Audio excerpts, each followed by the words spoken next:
Hello বন্ধুরা, আমার এই ছোট্ট চ্যানেলটিতে সকলকে জানাই অনেক স্বাগত। আজকে আমি তৈরি করছি ডিমের ঝোল, খুব সাধারণভাবে ঘরোয়া পদ্ধতিতে।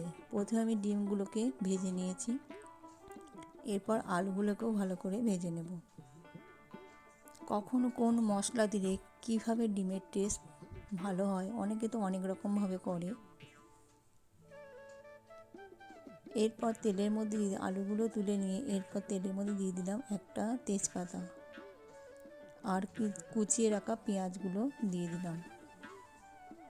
সাথে দিয়ে দিয়েছি রসুনটাকে আমি একটু হামাল দিস্তায় থেঁতে নিয়েছি।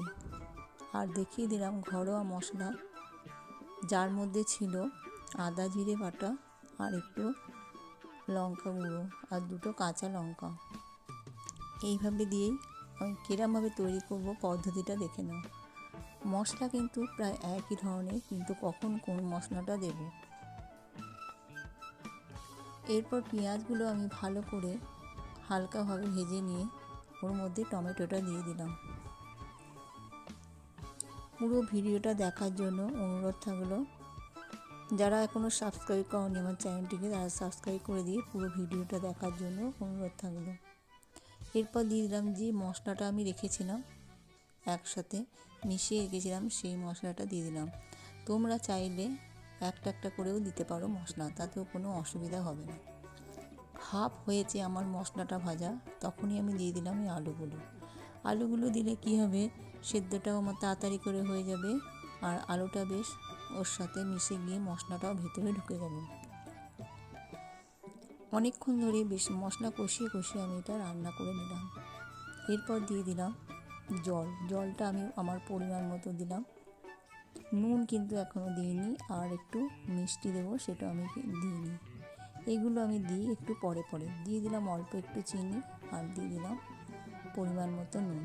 এরপর ফুটে ওঠার পরে দিয়ে দিলাম গরম মশলা।